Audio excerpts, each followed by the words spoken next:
Olá pessoal, bom dia! Como estão? Tudo bom? Hoje eu decidi gravar a aula, a revisão de história, num lugar diferente, com a natureza, né? Vamos falar um pouquinho sobre os índios, né? Então, nada mais apropriado que seja no meio da natureza, no parquinho de vocês, que vocês tanto adoram.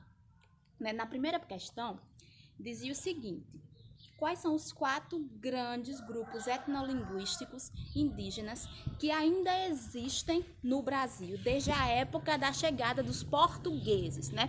Então, de acordo com o vídeo que Tia já enviou para vocês, de acordo com o conteúdo de vocês de história, da página 16, cujo título é Os Primeiros Habitantes do Brasil, nós descobrimos, nós estudamos, nós lemos que quando os portugueses chegaram no Brasil, existiam quantas grandes tribos indígenas, né? Eram 7. Quais eram essas 7? Na página 16, no finalzinho vai ter lá, né? Tupi-Guarani, Ugê, Aruaque, Caraíba, Pano, Tucano e Charruá, né? Já na página 17 do livrinho de vocês, né? Nós descobrimos que eram 7 grandes tribos, né? Só que com o passar do tempo, essas tribos elas foram se desenvolvendo, né, se adequando umas às outras, e aí hoje, atualmente, né, se a gente for estudar atualmente as tribos indígenas, existem 4 grandes grupos etnolinguísticos, que são referentes à língua, à fala, né? Então, quais são esses 4 grandes? Quais são? São os Tupi, o Ugê, o Aruaque e o Caraíba, né? Tia falou isso no vídeo anterior, né, de história, aquele lá atrás, né? E aí, continuando o assunto, a gente descobre como é, né, organizada uma tribo. Vocês lembram como é organizada uma tribo? Na página 17 de vocês ainda diz lá, né, que uma tribo, né, ela os índios viviam nas florestas e aí eles formavam suas tribos baseados em características específicas. Lembram disso? Pois é, no finalzinho lá da página 17, tem lá dizendo como era que as tribos elas eram formadas, né? As tribos e as aldeias, né? Eles viviam na floresta, em campos no litoral, em geral, próximos ao rio, né, pessoal? E então, vocês vão dar uma lidinha lá, porque a tia não pode dar resposta a vocês. Vão dar uma lidinha lá e descobrir como era que era formado uma tribo, certo? Na questão número 3, vocês vão numerar número 1 e número 2, certo? Número 1 são o trabalho dos homens e o número 2, o trabalho das mulheres. Lembram que no videozinho tia explicou para vocês, né, que na tribo, numa aldeia, o trabalho era dividido entre todo mundo? Lembram que existiam os trabalhos específicos de homem, como o que, pessoal? Caça, pesca, né? Preparar o solo para a plantação. Lembram quais eram os trabalhos, as tarefas das mulheres? Eram cuidar da família, né? Fazer a comida. Lembram disso? Pronto, vão dar uma lidinha lá na página 17, que tem dizendo bem direitinho, né, os trabalhos dos homens e das mulheres, certo? Aí a questão número 4 pergunta: o que é muito importante para a vida dos indígenas? Vocês lembram o que é? O que é que os índios eles acham muito importante, que vive ao redor dele, que eles se baseiam em tudo?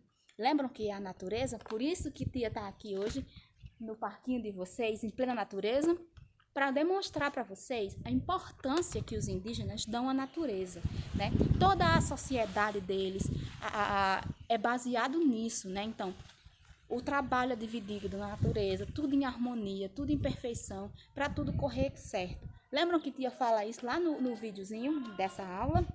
Muito bem. Próxima questão número 5, né? Nós herdamos alguns hábitos e costumes da cultura indígena. Cite alguns exemplos de acordo com cada especificação. Letra A, alimentação. Letra B, arte. E letra C, vocabulário. Então, nós sabemos que nossa cultura, ela tem bases indígenas. Nós até falamos disso um pouquinho na aula antes de entrarmos de quarentena, né? Quais são esses hábitos? Quais são esses costumes que nós herdamos dos indígenas? Vocês sabem que que tia falou, né? Nossa cultura, né? Nossas tradições, elas têm base indígena. Nossa língua, o português, ela é uma evolução e adaptação da língua indígena, o tupi-guarani, né? Então, em relação à alimentação, nós comemos o quê?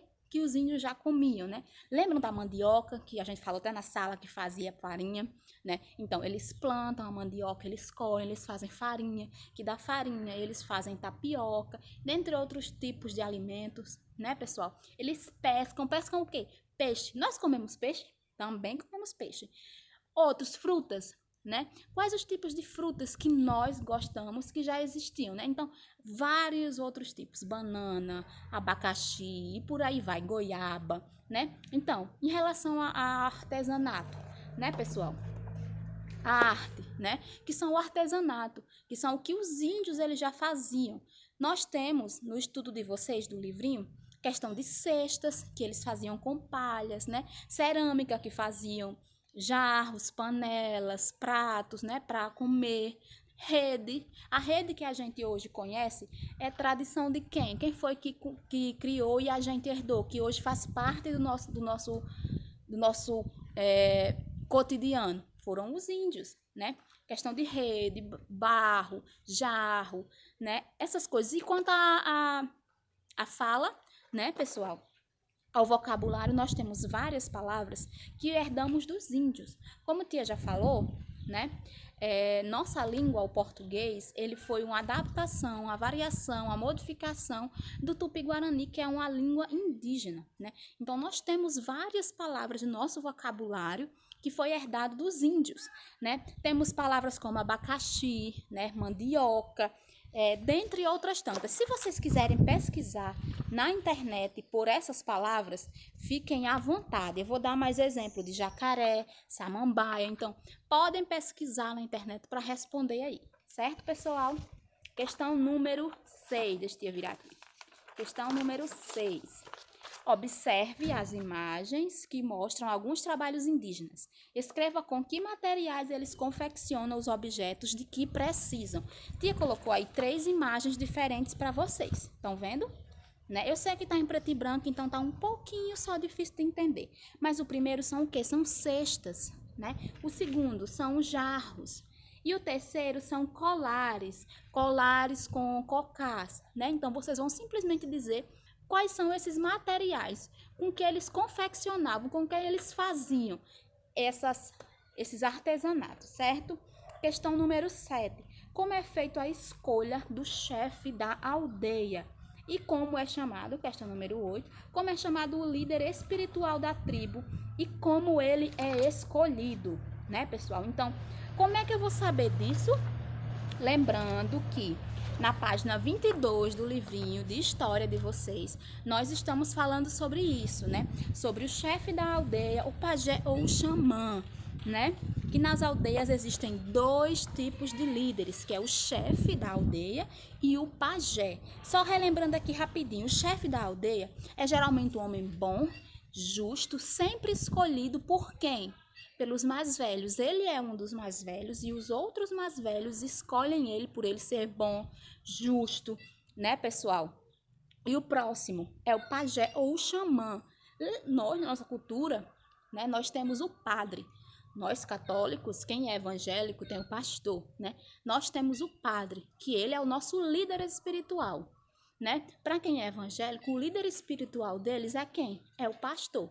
Né? Então, para os indígenas, qual é? É o pajé ou o xamã, certo, pessoal?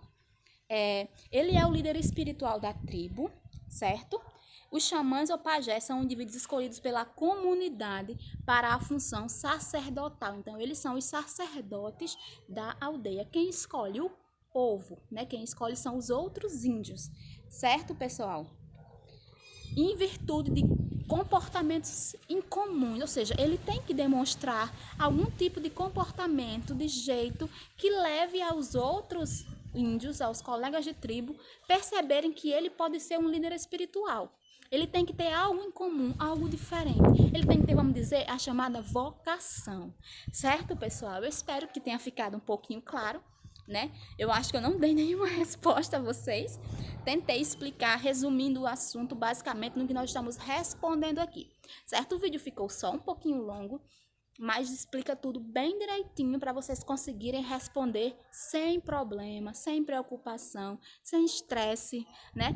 Tudo do jeito mais simples possível. Eu espero que vocês tenham gostado dessa aula ao ar livre. Tia vai tentar sempre trazer tentar outros vídeos aqui fora, né? Lá dentro, em salas diferentes. Vocês estão vendo que tia tá sempre numa sala diferente. Eu tô tentando sempre ir para um cantinho diferente para vocês matarem a saudade de estar um pouquinho na escola. Certo, galera? Então, boa atividade e até amanhã, no próximo vídeo de tia. Beijo!